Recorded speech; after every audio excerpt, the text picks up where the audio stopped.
gede udah di mana-mana. Tapi ya bagi kita harus bangun pagi ya supaya apa? Supaya semangat, mandi ya walaupun di rumah ya, mandi pagi, berpakaian rapi, jadi seolah-olah kerja ya. Selamat datang bagi teman-teman yang baru join ya, baru join di Morning Talk ya. Nah, teman-teman, seperti biasa ya, setiap hari Selasa Morning Talk jam 9 pagi ini, saya akan ditemani sama, narasumber ya, sama orang yang luar biasa dan nantinya kita akan cerita-cerita, tentang inspirasi hidupnya ya. Jadi sekali lagi, mohon maaf kalau misalkan ada teman-teman yang berharap lebih dari acara Morning Talk ini. Jadi contohnya misalkan, kita memang tidak ngebahas tentang bagaimana, nanti narasumber, membangun bisnisnya ini seperti apa, kemudian trik-trik, kiat-kiat khususnya seperti apa. Karena, eee, untuk Morning Talk ini hanya khusus kita, belajar tentang inspirasi dari story dari sosok narasumber gitu ya. Jadi apa yang ingin kita ambil, misalkan, oh yang kemarin, cerita yang kemarin adalah seorang Edwin Lautupaya, itu kita bisa ambil inspirasinya bahwa dari dia benar-benar cinta sama orang tuanya, cinta sama ibunya, sehingga akhirnya sekarang dia kepingin lagi mensukseskan timnya, itu begitu kuat ya rasa cintanya itu sehingga dia bisa sukses sampai dengan hari ini. Nah, hari ini kita nanti akan ngobrol sama narasumber ya. Bentar saya nggak belum belum cerita dulu ya. Nah, tentang Morning Talk ini jadi nanti teman-teman jangan heran ya kalau nanti di tengah-tengah cerita ya pastinya seperti biasa ada sekilas info ya. Saya sampai dengan hari ini masih belum dapat info dari teman-teman misalkan ada yang mau bikin meeting tim gitu ya, atau ada kegiatan apa yang bisa nanti kita share di sini, itu fungsinya juga bukan hanya sekedar share sebenarnya ya.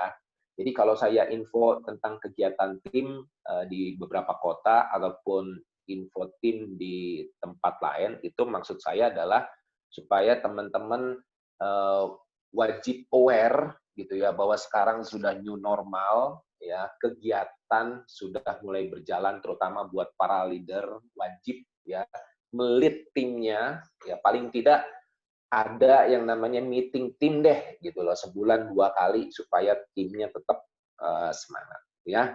Oke, pagi hari ini saya kedatangan seorang tamu ya. Memang beliau ini kalau dibilang di Aksa Finansial Indonesia memang belum lama ya, memang belum lama. Tapi ya, tapi dengan polanya yang cukup luar biasa, kemudian dengan kegigihannya beliau yang perlu kita apa acungkan jempol gitu ya. Progresnya bagus, mulai naik, mulai naik. Nah, tadi saya bilang, kita tidak akan berbicara bagaimana beliau ini memanage timnya, tapi kita akan tahu ya dalamnya seperti apa. Artinya pola berpikir, sikap mentalnya beliau ini dalam hal membangun bisnis ini dan juga menghadapi kehidupan seperti apa. Ya, nah kali ini tamu kita adalah Ibu Lilis Nurhidayati CFP. Selamat pagi Bu Lilis. Boleh udah saya unmute tuh Bu. Loh, di-unmute lagi. Bentar, bentar. Saya unmute lagi nih. Set. Coba di-unmute lagi Bu. Bu, masih ke unmute? Iya. Iya. Pagi Bu. Pagi. Assalamualaikum warahmatullahi wabarakatuh. Pagi, semangat pagi semua ya. Iya, gimana kabarnya Bu Lilis? Gimana kabarnya Bu Alhamdulillah, luar Lilis? biasa dahsyat. Oke, Bu. Suaranya rada ini, Ibu nggak punya ini apa headset mungkin pakai headset bisa lebih kedengeran jelas nanti. Nah, coba pakai aja Bu, pakai. Ibu lagi di Paris ya? Bu Lilis lagi di Paris bukan? Nah, teman-teman semuanya, ini luar biasa nih. Kebalik Bu, ini luar biasa. Teman-teman luar biasa. Ini pembicara kita ternyata hari ini dia sedang di Paris nih. Ya, tuh lihat Paris, Paris. Afirmasi Pak, setiap ruangan harus Afirmasi. diafirmasi. Gitu ya. Lagi mengafirmasi dapat Paris ya. Oke, sudah suaranya sudah oke? Bu Lilis, suaranya sudah oke? Di situ udah Suara kedengar oke saya juga, Pak? sudah, saya terimanya Oke. oke. Mungkin kalau Oke, ada Pak. beberapa teman-teman yang menerimanya kurang jelas, mungkin koneksinya ya. Koneksi, karena koneksi ini berpengaruh. Misalkan koneksi di tempat saya kurang bagus, itu pastinya saya menerima video dan juga audionya juga mungkin kurang bagus. Ya. Benar, sebelum saya mulai saya masih cek koneksinya Bu Lilis dulu. Oke, videonya oke. Oke ya, Jelas kok, koneksinya Pak, saya suaranya, lihat Pak. bagus. Oke. Bu Lilis, akhirnya saya bisa ngobrol bareng Bu Lilis nih. Alhamdulillah saya bisa ketemu Pak Dodi di Zoom ya. Nah, biasanya kita ngobrolnya di telepon gitu ya. Biasanya ngobrolnya di telepon, sekarang kita Ya, Pak. ngobrolnya di Zoom. Dan mudah-mudahan nih, tapi saya yakin kok nih ceritanya Bu Lilis sangat menginspirasi banget gitu ya. Bu Lilis, udah siap? Bu? Kok sudah tahu sih, Pak? Hah? Enggak, itu Ibu muter-muterin. Udah siap ya? Udah kan? Udah. Udah, oke Bu. Bu Lilis ini aslinya mana Suaranya sih? putus-putus ya, sebentar. Aslinya Jombang. Kalau orang Jombang bilangnya Jombang, Pak. Oh, alah, aslinya Jombang. wong Jombang. Sama Diwe sebelah mana sama Diwe? Kalau di Iwa itu Jombang Selatan arah ke Malang. Kalau saya Ya. Jombang Utara arah Lamongan. Arah Lamongan. Saya dengar-dengar. Utara Sungai Sudah Berantas. oke. Saya dengar-dengar itu Ibu aslinya dulu tuh orang tua rumahnya di kaki gunung apa ya? Bener ya? Tepi Sungai Berantas, Pak, arah ke gunung. Arah ke gunung, tepi Sungai Berantas. Wah, berarti suasananya Sama, orang tua memang. mertua daerah sana, daerah desa. Oh, area sana semua, orang tua sama mertua. Berarti Area ketemu utara suami sungai. ya memang Keluarga ketemu suami besar. di sana ya. Sejak kecil. Ketemu suami sejak kecil. Iya, udah dijodohin berarti ya.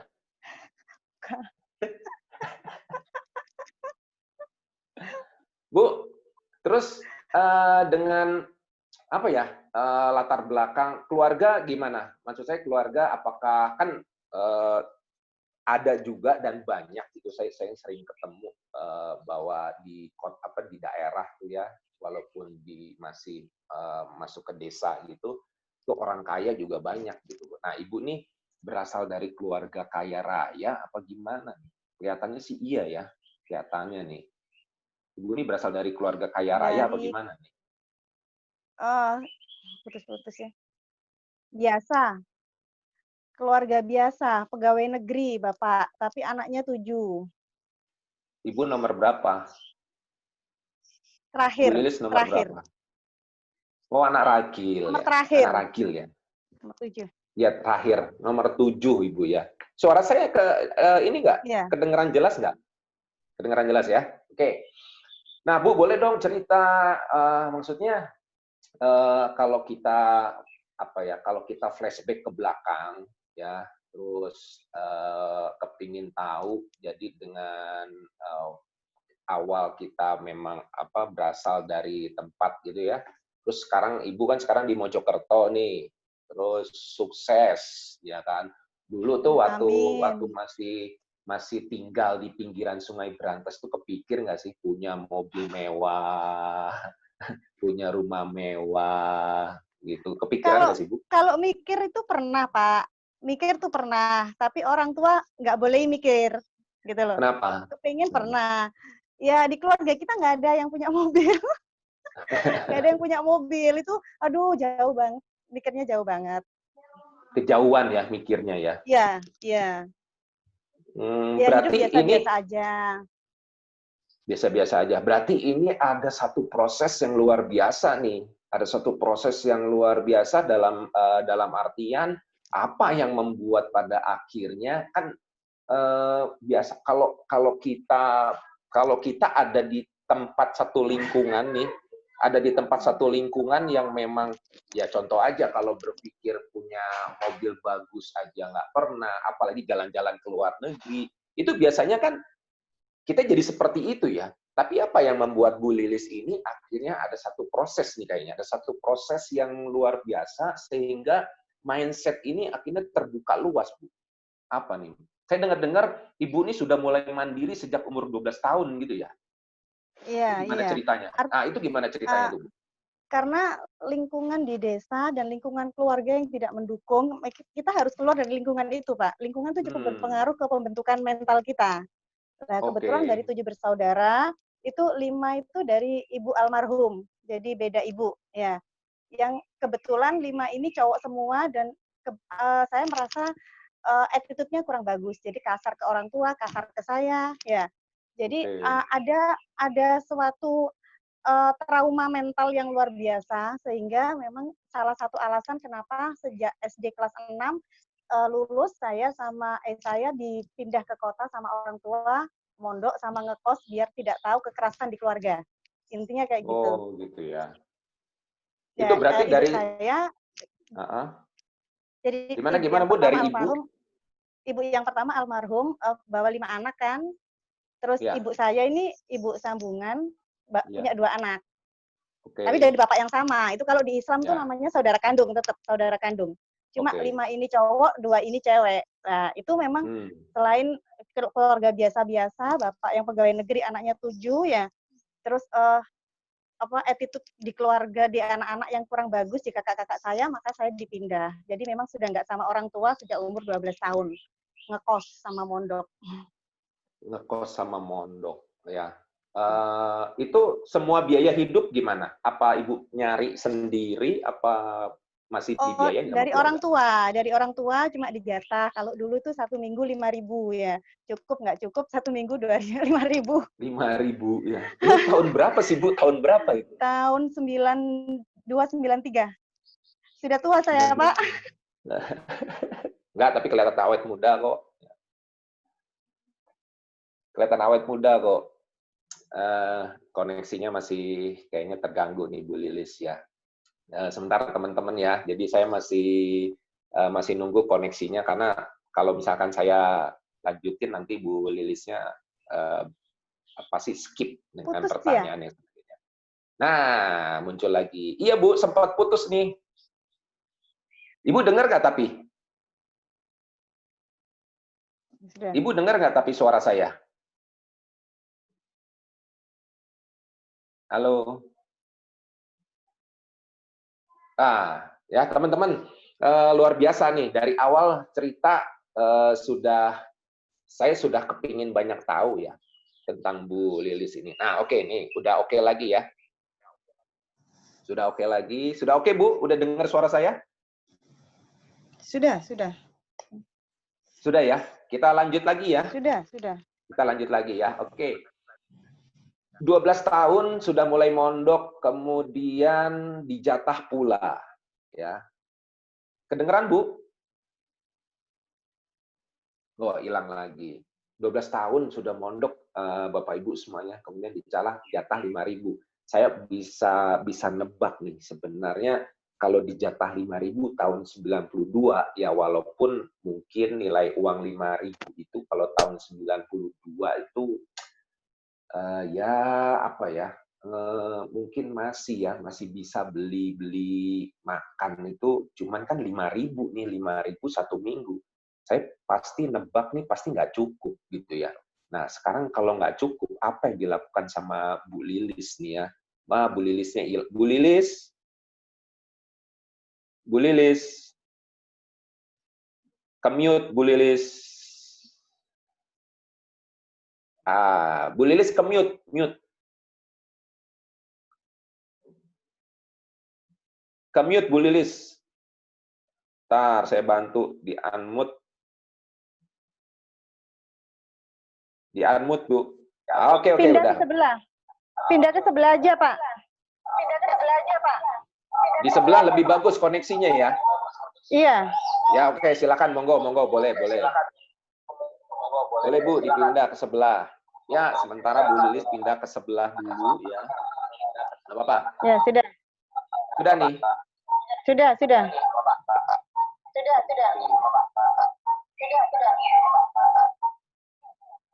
Ibu yang Ibu pakai dua ini bukan? Enggak ya? Oke. Oke, Bu, kita lanjut. Oke. Nah, ini kayaknya oke nih ya. Kita masih di Paris, lebih Iya. cerah dong. Dan kita masih di Paris, masih bersama Ibu Lilis Nur Iya. Hidayat. Keren ya hari ini di Paris. Iya. Bu, lanjut ya. Bu, Oke. kalau Ibu dijatah 5.000 per minggu, saya bisa tebak itu nggak cukup pasti duit. Iya, nggak cukup. Betul. Terus gimana? Apa yang Ibu lakuin? Saya kebetulan kan sama kakak saya yang cewek itu. Dia itu yang ngajari saya mulai awal tentang pembukuan. Jadi sejak kecil saya sudah diajari kakak. Udah kalau dikasih sama ibu 5.000 tuh listen. Kamu beli apa? 100.000 buat 100 rupiah beli es. Jadi kalau hujan teman-teman pada naik becak saya nggak bisa karena saya punya catatan yang nanti keluar segini nggak cukup. Terus itu salah satu menghemat pengeluaran. Terus kakak itu ngajari pemasukan. Sekarang lagi tren novel. Aku nyewain novel loh di SMA aku, kamu bisa juga di sekolahanmu nyewain novel, jual jepit-jepit rambut, ya kayak gitu-gitu tuh Pak. Jadi apa dulu lagi tren bando gede gitu ya, kuncir-kuncir, itu jualan kayak gitu-gitu Pak. Oke, jadi ada dorongan ya pada akhirnya untuk menambah uang pemasukan ya supaya memang tidak hanya dengan uang 5.000 itu cukup luar biasa karena dulu memang mungkin ada apa sih Bu? Ada pemikiran dari Ibu bahwa hidup itu keras apa gimana sih? Iya, karena sejak kecil kan saya di keluarga yang cukup keras. Contoh saya mainan dari teman-teman. Nanti kakak saya yang kakak dari ibu satunya tuh ya, itu datang itu udah diberantakin sudah, terus teman-teman diusir, kadang kakak saya dipukul, kayak gitu-gitu sudah biasa, sudah keras sejak kecil. Makanya saya punya mental block yang cukup tebal sekali dulu sebelum rukyah maksudnya sebelum kita back through. Jadi mental block sejak kecil yang memang hidup itu keras. Artinya banyak sekali ketakutan, trauma yang saya juga kadang surprise kok bisa jadi kayak gini ya. Makanya kalau saya lihat orang mental blocknya tebel, sebenarnya bisa berubah asal dia mau. Jadi sampah-sampah yang kita bawa seumur hidup kita, beban, dendam ke keluarga apa itu sebenarnya itu aja yang membuat kita nggak bisa sukses. Itu di titik saya yang sudah belajar di sini. Jadi internal dulu diberesi. Ternyata nggak kemana-mana. Memang yang bermasalah dalam kita. Terlalu sakitnya dalam banget sakitnya. Gitu ya. Terus kalau Bu Lili sendiri gimana untuk ngilangin sampah-sampah itu tadi Bu? Sampah-sampah masa lalu itu. Pertama salah satu contoh aja deh gimana? Contohnya kalau saya memang suka seminar Pak, suka training. Jadi saya sejak dulu kalau ada duit mending buat kursus, buat ikut seminar sehingga ngasih makan leher ke atas. Itu yang membuat mental saya kebangun. Aduh bodoh sekali ya saya selama ini jadi orang yang kasarannya tuh merugi karena saya nggak memaafkan diri sendiri, nggak memaafkan keluarga saya ya. Terus saya membawa beban yang luar biasa seumur hidup saya. Makanya usaha apapun ya mentok sampai segini kayak gitu. Mulai SMP, SMA sudah seneng ikut kursus, ikut training itu ikut. Terus terutama di waktu kuliah, sudah kuliah, lulus SMA, salah satunya dosen saya ngajak MLM. Jadi mulai 99 itu sudah masuk di dunia MLM yang di situ memang kita diwajibkan baca buku ya. Terus habis itu ikut seminar ini itu kebangunnya lingkungan yang bagus dan benar. Itu yang merusak pola saya selama ini di mana saya minder, takut, trauma, ya, pokoknya underestimate lah. Betul. Ngomong pingin punya mobil suatu saat udah dimarah-marahi. Ya itu pengaruh memang pengaruh ya, artinya kadang dibilangin, wes gak usah mimpi-mimpi ketinggian, Nek jatuh sakit nanti, nek jatuh sakit. Sakit. Ya karena mereka adalah orang-orang yang sayang kita. Orang tua kita itu orang yang sayang kita. Makanya saya bilang juga ke tim, bukan pasanganmu ngelarang. Dia itu kan sayang ke kamu. Takut nanti ditolak, kecewa, sakit hati. Saking sayangnya. Orang yang disayangi itu kita nggak mau dia kecewa. Sebenarnya itu sih. Cuma dulu kan, aduh, karena belum paham. Jadi pikirannya negatif aja. Keluarga nggak dukung lah apa. Sebenarnya bukan kayak gitu. Berarti Bu Lilis ini kan situ, Bang. Apa taruh itu gantung situ. Loh, ini taruh di sini dilewati kotekos, dikencingin dia apa kan. Jadi norol bilas taruh situ. Kan kering kalau taruh situ. Bentar-bentar, ini ada suara siapa nih masuk ya? Mohon Bapak Ibu ya yang bisa di-mute ya. Di-mute yang lain. Oke, terima kasih ya. Bu Lilis, ya Bu Lilis ya, masih dengar saya. Nah, dengar Pak. Oke, Bu Lilis berarti umur berapa tuh? Umur 17 Ibu mulai apa? 18 apa 17? Tapi sebelumnya gini, tadi Ibu sempat cerita ya belajar di dunia networking, multi level marketing. Tapi itu dulu pernah nggak Ibu bekerja di back office gitu pernah? Pernah, lulus kuliah. Mana? Alhamdulillah keterima di Semen Gresik. Semen Gresik Group. Tapi sudah mulai semester 1 saya sudah ber-MLM Ria karena dosen yang ngajak kan nggak berani nih Pak. Iya tahu. Dosen dia tahu katanya lihat potensi saya. Saya nggak pernah kalau jualan seneng sejak kecil SD kelas 1 udah jualan es. Jadi masuk berangkat sekolah udah dibawain ibu saya es, biasa jualan, pulang sekolah juga jualan, di depan rumah itu jajan-jajan, sejak kecil jualan. Tapi kalau networking saya nggak pernah. Terus dosen saya bilang, kamu bisa, udah sama bisnis aja, karena di Jember kan jauh. Kalau kamu kurang duit masa minta orang tua, dulu kan belum ngetren, sekarang transfer belum. Kita kalau minta uang pulang ya. Naik kereta ya? Naik kereta. Berapa jam tuh? Saya udah pernah, soalnya saya naik kereta ke Jember 6 jam, Bu. Iya, 6 jam. Udah gitu duduknya begini aja ya. Duduknya Sri Tanjung, Logawa. Nah di situ kuliah.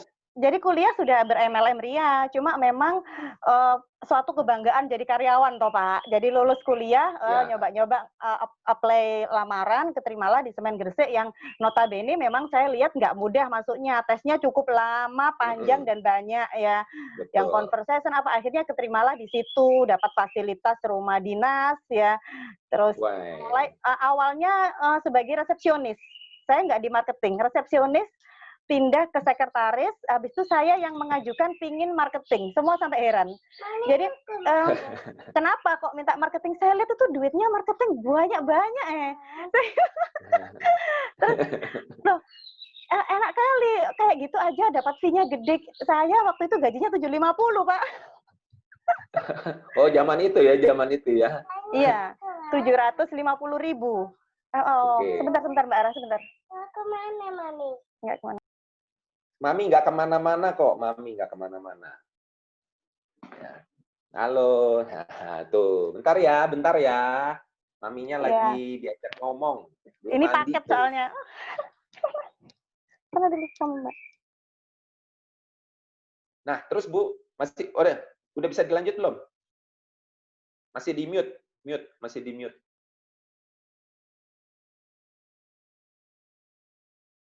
Ya, masih di mute, Bu Lilis. Sebentar, Pak, mengkondisikan. Yuk. Ya, ini Bapak Ibu semua, ini salah satu kondisinya Bu Lilis yang tidak pernah berubah. Memang dia ngomong sama saya ya. Sampai dengan hari ini pun dia masih harus anaknya itu masih harus dia sendiri yang ngurus gitu loh. Ya, jadi mulai dari dulu sampai dengan sekarang itu masih Bu Lilis sendiri yang ngurusnya. Jadi benar ya, ceritanya benar nih, lagi gini aja anaknya mulai ya kepingin sama ibunya. Oke Bu, berapa lama terus di Semen Gresik? 5 tahun. 5 tahun. Lumayan lama tapi akhirnya pindah ke marketing. Sejak saya masuk di Semen Gresik, saya sudah join 1 MLM Pak. Jadi saya memang nggak bisa diem ya. Jadi pulang kerja jam 5, jam 6 saya masih lanjut presentasi sampai jam 12 malam, every day. Every day Karena ya begitu ya.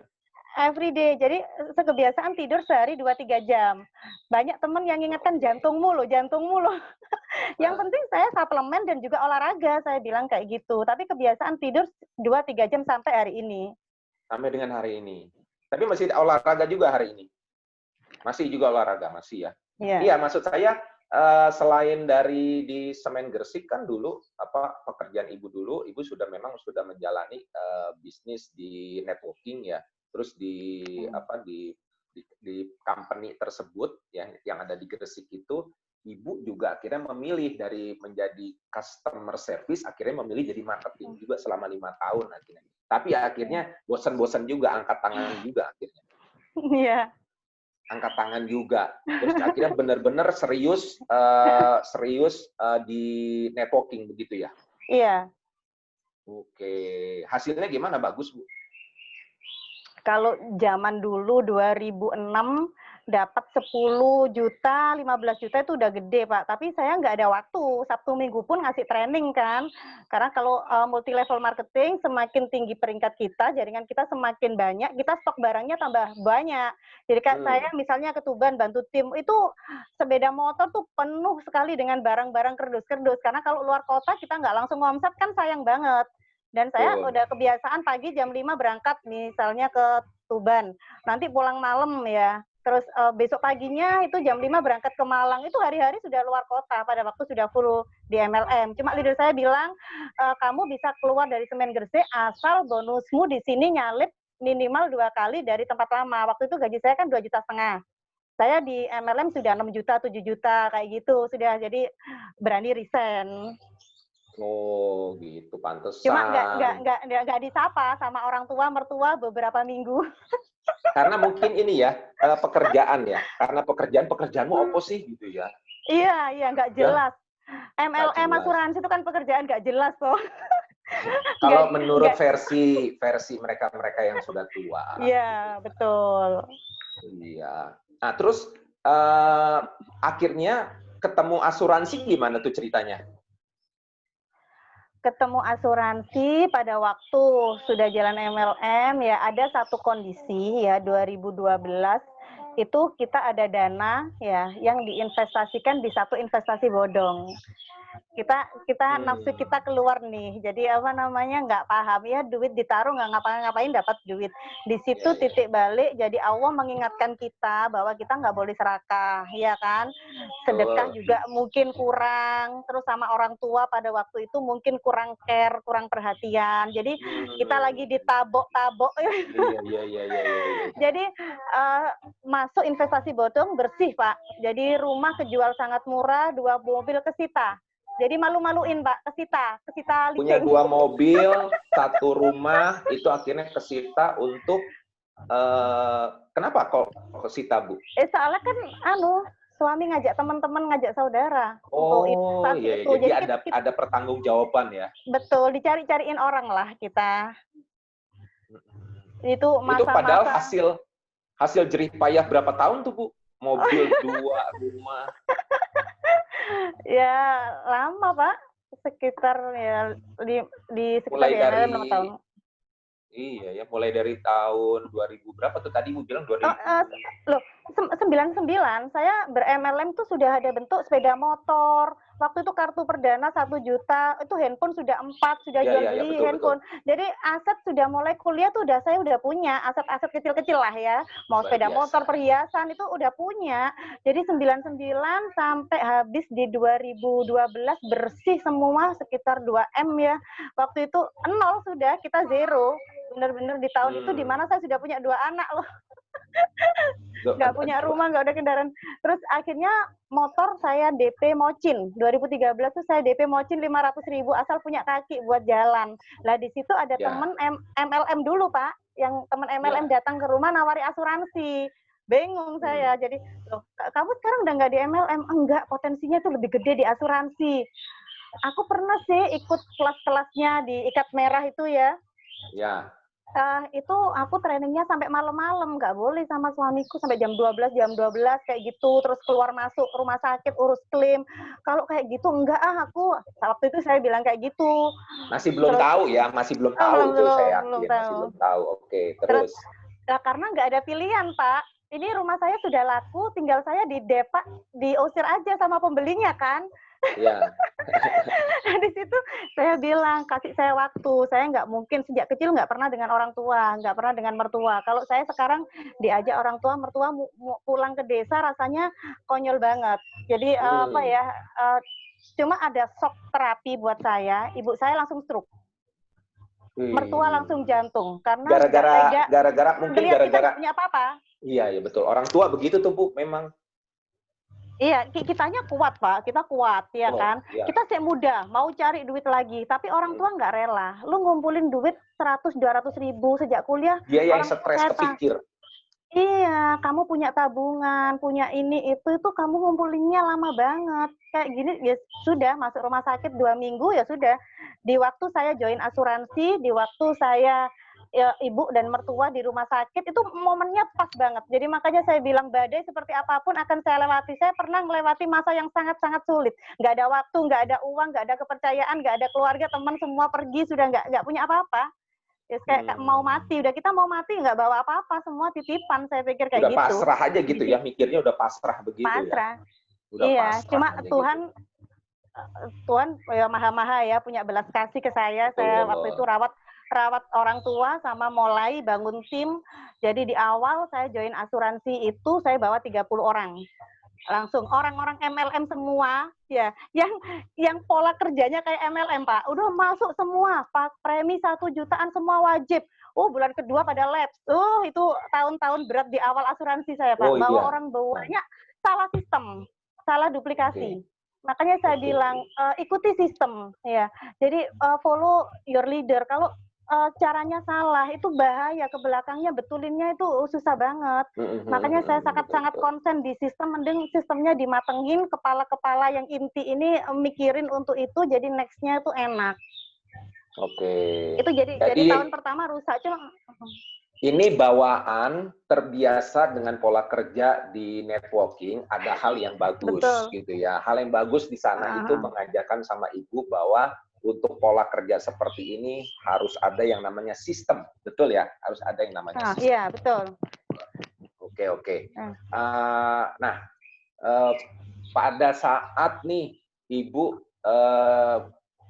mengenal asuransi, pastinya dari pengalaman dulu di networking itu ada perbedaan di asuransi, betul ya? Ada perbedaan. Iya, betul. Nah, terus gimana tuh Bu? Apakah ceritanya setelah Ibu di asuransi 1 tahun langsung oke, terus tadi Ibu bilang ngajak teman-teman dari networking, 30 orang, ternyata mereka beli polis semua, bulan kedua lab semua. Gitu. Terus memperbaikinya akhirnya gimana tuh? Ibu nggak tambah pusing, padahal ini kita kalau teman-teman masih dalam, saya ini ngebayangin gitu ya, ngebayangin Bu Lilis ini kondisinya adalah sedang terpuruk, orang tua juga kaget, lagi sakit, kemudian dia memulai sesuatu yang dia belum pernah ngejalanin. Gimana Bu harus punya mental seperti itu? Saya yang utama itu keyakinan Pak ya, nggak mungkin Tuhan salah kasih soal ke saya, nggak mungkin. Tuhan kasih soal ke saya karena Tuhan lihat saya mampu ngerjakan ini, gitu loh. Jadi saya berpikirnya saya ini kuat, bahkan melebihi apa yang saya pikirkan.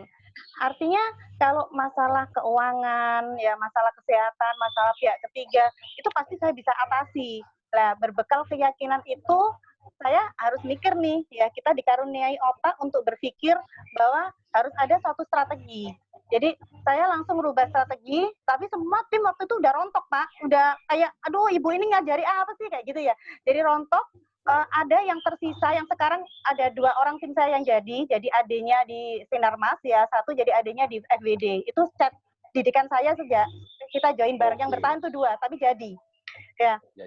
Terus setelah saya rubah dalam 6 bulan, saya tuh kacamata kuda kalau kerja. Jadi 6 bulan dengan kondisi ngerawat orang tua, mertua, 2 anak tanpa pembantu ya. Ya. Mulai diusir lah dari itu ya. 6 bulan saya capai suatu target.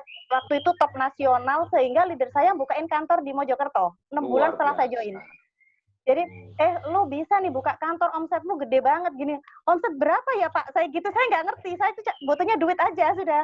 Aku ngitung. Oh iya, pokoknya jalan aja. Omsetnya berapa nggak tahu gitu ya? Ya saya ngitungnya OR aja, OR komisi itu aja. Saya nggak tahu angka itu apa secara di ranking seperti apa. Seperti biasa emak-emak yang lain begitulah pokoknya. Iya. Pokoknya lah terus 6 bulan itu saya bisa beli mobil Ayla. Itu satu titik yang saya butuh karena orang tua mertua butuh berobat. Impian besar saya cuma punya mobil, apapun saya nggak ngerti mobil, pokoknya baru dan bisa dipakai. Waktu itu mobil paling murah Ayla. Saya DP 30 juta, masih ingat? Lah itu sudah Pak, mulai waktu mobil datang ya, waktu dibukain kantor, wah itu lompatannya bola saljunya terjadi di Mojokerto. Momentum ya. Momentumnya luar biasa soalnya. Cuman gini Bu, Mojokerto kayak saya aja ajennya gitu. Cuman begini Bu, nggak semua ya, artinya nggak semua seorang istri ya, ibu rumah tangga pada saat terjadi kesalahan langkah dalam rumah tangga ya, ketika menginvestasikan sesuatu dan kemudian akhirnya ibu mau kemana? Ini sebentar. Nyambi. Sudah. Ya. Ketika memutuskan untuk berinvestasi, ya kan, berinvestasi itu kemudian akhirnya investasinya ternyata bodong dan akhirnya mengakibatkan efek domino sehingga harus ngeganti sebesar 2 miliar. Itu keputusannya ada di tangan siapa Bu waktu berinvestasi? Suami. Temennya yang ngajak soalnya. Oh, nah maksud saya ini kan nggak semua seorang istri, ibu rumah tangga maksudnya mau ya membereskan masalah. Nih biasanya kalau terjadi begini kan suaminya yang disalahin. Saya pernah tuh Bu, ya nggak gede-gede banget sih, 30 juta, terus kemudian saya ditipu. Wah udah saya dimarahin terus sama istri saya. Itu suami yang salah itu. Nah makanya kan nggak gampang. Iya. Kalau giliran gitu ya suami yang salah, tapi kalau giliran suami nah, maksud saya gini, apa yang membuat ibu akhirnya kok berdamai gitu loh? Kan nggak semuanya. Kalau dengan sebesar itu, pastinya itu akan rumah tangga itu akan, gila itu, kamu sih salah, kamu sih begini, pasti begitu yang keluar dari mulut seorang istri kan. Nah, ibu ini gimana caranya berdamai seperti itu dengan kejadian luar biasa itu? Karena di tahun 2013-14 kan saya sudah menjadi Lilis yang baru, Pak. Lilis yang sudah bermindset yang benar, ya punya mulai bersihin hati ya. Kalau Lilis yang dulu, awal nikah saya 2014 itu kebetulan suami sudah ketipu temennya ya, ketipu temen dalam usaha penggilingan kertas sama karung. Waktu itu ninggalin utang 80 juta, cicilannya per bulannya itu sekitar 8 juta kurang, di mana gaji saya masih 2 jutaan. Itu stok terapis dulu sudah. Oh, itu udah mulut ini wanita ya, istri biasa. Itu produk Lilis yang dulu ya. Peras ya, terus nyepelekno pasangan ya. Ya kayak gitu-gitu lah ya. Attitude saya kurang bagus dulu. Kemudian ketipu lagi, mungkin jurusannya memang ketipu. Maksudnya gampang percaya ke orang. Gampang percaya ya. Okay. Ya, saat seorang istri marah ya, kecewa, itu tidak merubah suasana juga, ya kan? Saya berpikir kalau kayak gini kan nggak ada yang berubah. Kemungkinan akan ada ketipu berikutnya lagi. Yang masalah bukan suami sayanya. Artinya saya nggak boleh mempunyai sikap yang sama pada waktu pasangan kurang pas dalam memutuskan sesuatu ya. Jadi itu yang membuat saya belajar sih Pak, nggak akan merubah suasana. Akhirnya saya pakai ilmu apa? Jadi akui pada waktu contohnya ya ada suatu penawaran. Suami saya bilang ini bagus nih di Malang nih, ditawari saudara cuci mobil sama laundry. Saya sebagai istri harus dulu akui. Oh terus bagus potensinya daerah Malang gini. Oh yes dulu yes. Kalau dulu Ada saya udah langsung pernah kejadian ya? Ini setelah beberapa kejadian kali. yang kemarin dulu ya? Iya, karena saya pakai pola yang berbeda. Jadi Oke. akui dulu, baru P pahami. Kita jadi dia gimana sih? Saya tanyain. Ya kelihatannya memang menarik. Semua penawaran menarik kan? Iya. Apalagi saudara nih yang nawarin nggak enak ya? Iya nggak enak. Apalagi ibumu mau nih modali. Iya, ibu mau modali. P yang kedua itu kita pahami. Kita jadi suami kayak gimana sih? Pengen loh nyeneng orang tua, pasangan, anak, ya. Siapa sih nggak pengen berhasil? Visinya sama memang untuk keluarga, tapi mungkin caranya yang berbeda-beda. Nah, di situ saya pahami. Waktu memahami, maka pasangan kita, atau orang tua, atau mertua, atau anak, itu udah bisa jawab. Ah, ngerti nih dia, gitu loh. Dia memahami aku. Nah, hanya itu sebenarnya di situ ahanya. Yang terakhir saya udah nggak pernah pakai. Mau di anak, di pasangan, di orang tua, di mertua, di tim. Yang terakhir untuk arahkan, biasanya mereka udah tahu. Akhirnya suami, iya sih Mi, bener sih. Semua penawaran menarik, ya wes nggak tak ambil, dia sendiri yang memutuskan. Kalau dulu saya langsung terakhir semakin kita larang pasangan kita, arahkan. Semakin sok tambah. Kalau bahasanya itu metode babi ya. Kita larang dia akan berangkat, kalau kita ajak berangkat dia akan ngerem. Nah, itu sifat dasar biasanya kayak gitu. Nggak bisa, kita harus passing dulu baru leading. Nggak bisa seseorang langsung melit. Leading tuh nggak bisa, passingin dulu. Kita tahu momennya kapan baru leading. Kayak gitu. Begitupun dengan anak. Biasanya anak di sekolah bertengkar. Kalau Lilis yang dulu, halah sama teman aja, udah rukun aja. Tapi akhirnya anak juga nggak berubah, tetap bertengkar ya. Nggak jadi di sekolahan, jadi introvert, minder. Saya rusak pola saya. Yang bermasalah saya nggak boleh kayak gitu. Anak cerita apapun tentang sekolah, kita jadi pendengar. Nyawakan telinga, oh iya, oke. Jengkel ya? Oh jengkel ya. Kita pahami kalau kita jadi anak kayak gimana. Jadi dia punya keputusan yang terakhir dia harus gimana. Itu pola. Padahal yang terakhir A-nya itu arahkan ya harusnya. Tapi itu udah nggak pernah dipakai. Nah, Bapak Ibu, tuh ilmu baru ya luar biasa kan ya dari Bu Lilis tuh ilmu apa?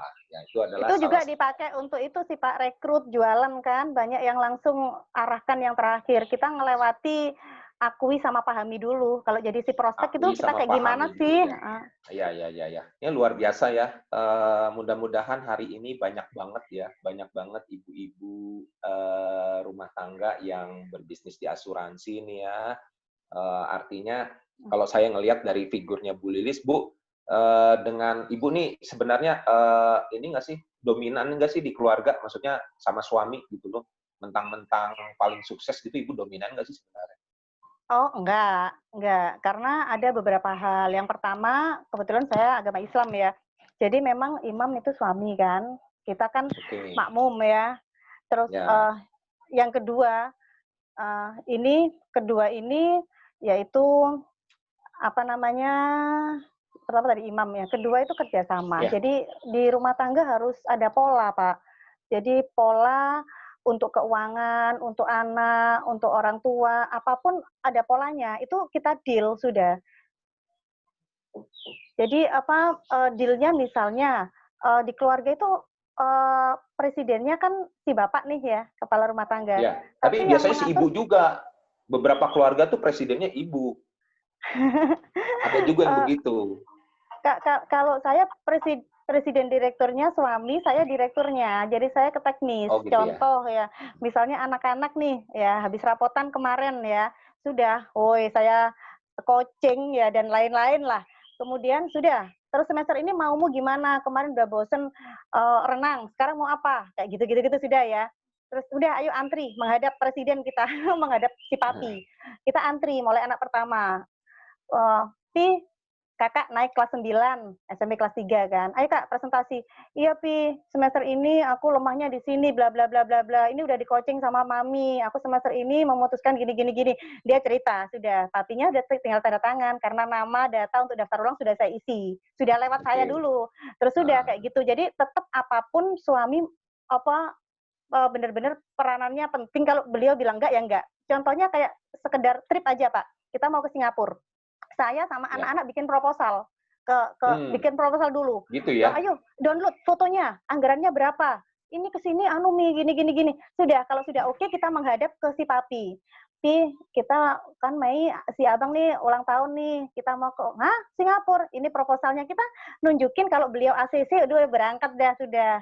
Duitnya, Gitu ya, luar biasa. duitnya juga sudah kita atur, jadi sudah Hmm. kayak gitu-gitu. Jadi tetap presidennya itu kepala rumah tangga, mengetahui. Cuma teknisnya Ya. rempongnya emak aja yang rempong, dan itu nggak perlu dibangga-banggakan. Aku rempong banget loh, aku gini, nggak usah. Itu udah tugasnya, udah polanya udah kita sepakati kayak gitu. Jangan dijadikan alasan mak-mak rempong itu. Rempong itu jangan Iya. dijadikan alasan ya Bu ya. Nggak bisa meeting Iya. gara-gara ngurusin anak gitu-gitu ya. Itu nggak banget ya Bu ya. Nggak. Nah, itu luar biasa ya. Artinya luar biasa sampai pada mau menjalankan liburan keluarga aja pakai proposal, anak aja rapotnya harus mempertanggungjawabkan Iya, ya hasil presentasi. kerjanya. Dan di sini saya lihat suami tetap sebagai decision maker yang utama, gitu ya. Harus, Decision maker betul. yang utama. Nah, dengan ibu ngajarin anak seperti itu, ada nggak sih yang unik dari anak pertama, anak kedua, mungkin anak pertama, ada nggak sih hal yang unik? Saya dengar anak pertama itu gedenya kepengen jadi agen asuransi kayak mami gitu ya. Iya, soalnya dia mulai SD kan sudah ikut saya kemana-mana, Pak. Jadi ikut presentasi, ikut kelas, ikut training. Yang kadang-kala kelas nggak boleh bawa anak, saya bawa, soalnya nggak bisa. Ya kayak gitu. Jadi Gitu dia kalau sampai. ditanyain cita-citanya apa, ingin jadi agen asuransi bisnis, karena dia bilang bisnis asuransi kayak mami. Enak kerjanya nongkrong-nongkrong, makan-makan, tapi duitnya banyak. Sampai Dia tahu juga, duitnya banyak dari mana? Tahu duitnya banyak dari mana? kalau anak-anak sudah saya ajari, jadi misalnya saya ke ATM gitu ya, udah ini store tunai, ini apa, saya nggak turun dari mobil. Jadi mereka tahu proses keuangan saya, jadi tahu saldo saya, anak-anak udah tahu. PIN ATM tuh mereka tahu. Dan mereka pun sudah biasa saya ajari nulis keuangan, laporan keuangan harian tuh pakai aplikasi. Jadi saya kasih 1 minggu 50 ya. Kalau mereka Sabtu mau nonton, mereka 2 minggu harus berhemat. Itu mereka udah mikir sendiri. Iya. Jadi Sip. Taunya gitu. dari situ ya, maminya banyak duitnya ya. Dan biasanya anak-anak tuh taunya gini, orang tuanya banyak duit, apa yang mereka kepingin itu bisa diwujudin, bisa dibeliin gitu ya. Taunya dari situ juga sih biasanya gitu ya. Enggak, Dan soalnya mereka tahu. Gimana Bu? Soalnya saya pada waktu ngedream Pak, bikin dream planner gini, saya ngelibatkan mereka. Sehingga ada anggaran di sini, mereka tahu pos-pos saya di mana, mereka tahu. Jadi nggak bisa asal-asal ngeluarin duit, nggak bisa. Kalau kita nggak disiplin, selamanya kita nggak punya apa-apa. Semakin tinggi Itu penghasilan, buku apa pengeluaran itu? tambah. Kalau ini